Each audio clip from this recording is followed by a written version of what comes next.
माननीय अध्यक्ष कठवाला खाप के चौधरी बाबा जी, समस्त पदाधिकारी, मंचासीन मेरे बड़े बुजुर्ग एवं पिछले 4 दिनों से लगातार बरसती बूंदों के छप्पर तले बिना रुके बिना थके संघर्ष करने वाले मेरे किसान भाइयों, आज से 1 साल पहले जब आपने बंती खेड़े में मलिक साहब ने पहली पंचायत बुलाई थी, जब पहली बार हम और आप मिले थे, तब जिक्र इतनी सी बात का था कि एक हाईवे निकल रहा है।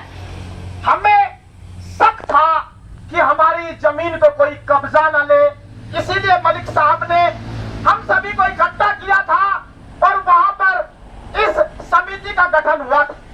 लेकिन 1 साल पहले जो शक था कि हमारी जमीन को कोई कब्जा सकता है, वो आज विश्वास बन चुका है और ये कब्जाने का काम प्रशासन जमीन को कर रहा है। माननीय महोदय, कुछ तकनीकी बातों पर बात करना चाहता हूं जो कि बेहद जरूरी है, क्योंकि ये लड़ाई 1 साल पहले छोटी थी, आज बड़ी क्यों हो गई। मेरी बात गौर से सुनना, क्योंकि ये बात समझदारी की है, कानूनी है।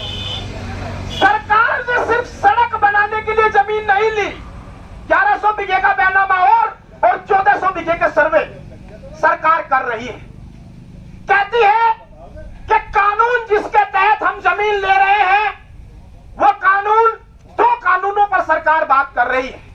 पहला कानून right to fair compensation, transparency land acquisition, rehabilitation and resettlement act 2013। पहला 2013 का कानून जिसके तहत जमीन ली जाती है। दूसरा कानून सरकार बता रही है national highway authority of India का एक कानून है, उसके तहत हम जमीन ले रहे हैं। मैं आपको समझाना चाहता हूं, बताना चाहता हूं, आंखें खुली रखना। दोनों कानूनों में साफ साफ लिखा है कि सरकार इस कानून के तहत जमीन किसी निजी अस्पताल के लिए, निजी होटल के लिए या निजी शिक्षण संस्थान के लिए नहीं ले सकती। हम सरकार से पूछना चाहते हैं, 1100 बीघे जमीन में सरकार एक कंपनी को ठेका देगी इन होटलों का, क्या ये भी सरकारी होंगे क्या? इसीलिए मैं आपसे कहना चाहता हूं कि ये प्राइवेट धंधा खुलेगा, जमीन को सरकार को मत, उस प्राइवेट वाले को ही देंगे।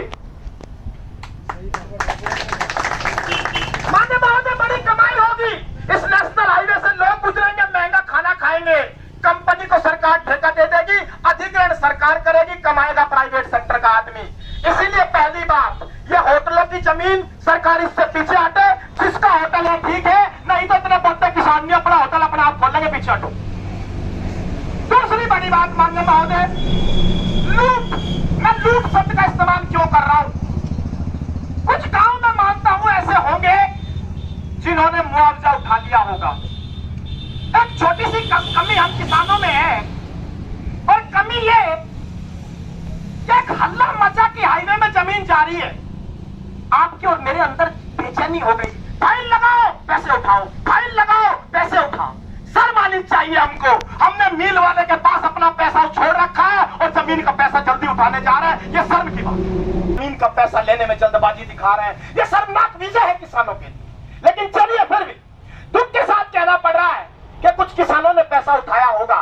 मेरा लाभ गांव है जी, उस लाभ गांव में अवार्ड बना और उस अवार्ड में जमीन का पैसा तो बहुत दूर की कौड़ी है, जमीन के सही मालिक का भी नाम नहीं, पैसे की तो बात दूर की। कानून कहता है कि जब अवार्ड बन जाएगा तो 12% का ब्याज अवार्ड बनने के साथ ही रुक जाएगा। मैं सरकार से पूछना चाहता हूं, अगर गलत अवार्ड बना के ही ब्याज रोकना था तो छाती ठोक के हमारे सामने आगे कहते कि नहीं देते ब्याज, तब हम देख लेते। कानूनी प्रक्रियाओं में मत उलझाइए। जिस अवार्ड में मालिक का नाम ही ना हो, सब कुछ गलत हो, उसका बहाना लेकर के किसानों का ब्याज क्यों रोक रहे हो? 583 दिनों का ब्याज दिया, मई में रोक दिया, उस अवार्ड का बहाना बना के जो अवार्ड है ही गलत। इसलिए सरकार से हम एक बात कहना चाहते हैं, ये सारे अवार्ड कैंसिल करो। ना तो इनमें ठीक रेट, ना इनमें ठीक नाम, ना इनमें ठीक जगह और ना इनमें ठीक कानून। इन किसानों को जब तक समझौता नहीं होगा तब तक का ब्याज देना पड़ेगा, ये तय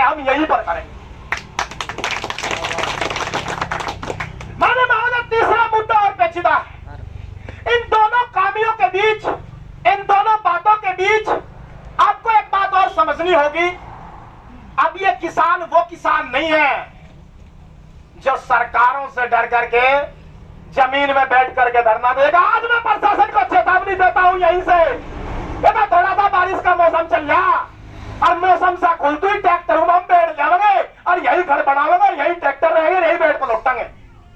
इतना कमजोर किसान नहीं है। कौन लोग थे जो कहते थे दिल्ली के बॉर्डर पर किसान एसी में सो रहा है? कौन है वो जिसकी नीयत खराब है, जो इस देश के किसान को फटे कुर्ते में और पसीनों में देखना चाहता है? अगर वैसा कोई व्यक्ति है तो किसान नहीं है। और हम तो नहीं सोएंगे जो कुछ दिक्कत दोपड़ी पूरी कर ली। इसलिए प्रशासन को कहना चाहते हैं कि धरना छोटा नहीं, सालों साल भी चलेगा तो चलाएंगे, यहीं पे बेड बिछेंगे, यहीं पे हम सोएंगे और यहीं से ट्रैक्टर स्टार्ट होकर खेतों में जाएंगे, आकर यही खड़े हो जाएंगे। बस अंतर इतना है, इस रोड पर खड़े होंगे। इसलिए हम कहना चाहते हैं कि डीएम साहिबा से भी ये रिक्वेस्ट है कि यहाँ डॉक्टर की व्यवस्था, तमाम व्यवस्थाएं करें। फिर मैं दोहराना चाहता हूं, किसानों को ब्याज तब तक देना होगा जब तक प्रशासन इस मुद्दे को सुलझा नहीं लेता, उससे पहले कोई बातचीत नहीं। अब बात रेट पर आती है। माननीय महोदय, तीसरा बड़ा मुद्दा उठा रहा हूं, तकनीकी बात है। डीएम साहिबा से जब मुलाकात हुई मैडम कलेक्टर से, वो कह रही थी कि देखो भाई, जिस जमीन में खेती हो रही है हम उसे आबादी का नहीं मानते। अगर उसमें खेत खड़ा है तो वो एग्रीकल्चर लैंड है, हम उसे आबादी का नहीं मानते। मान लो मेरे ताऊ की जमीन है, ये आज अपनी जरूरत के हिसाब से खेती कर रहे हैं। जानते हैं खेती क्यों कर रहे हैं? क्योंकि इनको ये संभावना नजर आ रही है कि अपनी है, आपका जरूरत होगी घेर लगे। लेकिन जब सरकार इसे छीन लेगी तो संभावना तो खत्म हो गई घेरने की, आबादी में लाने की। इसीलिए ये भारत वो देश है जहां लाल बहादुर शास्त्री ने प्रधानमंत्री कार्यालय में अनाज बोया था। फसल खड़ी होने से और घर बनने से आबादी तय नहीं होगी, जमीन की संभावनाओं से आबादी और एग्रीकल्चर लैंड तय होगी। इस बात पर भी हम सीधी मांग करना चाहते हैं।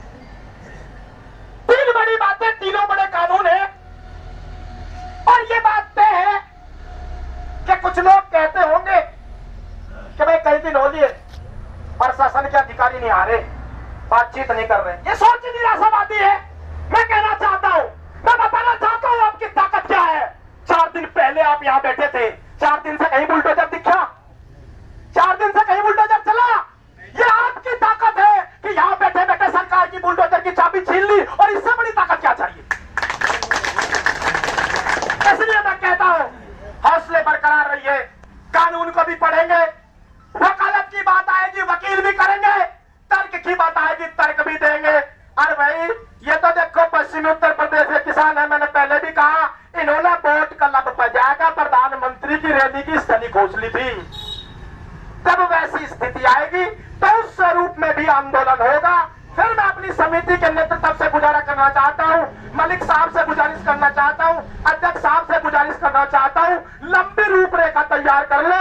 3-4 यहाँ ठीक ठाक बल्ब लगवा के इन्वर्टर लगा कर घर यही बनाओगे, धरने को बाद में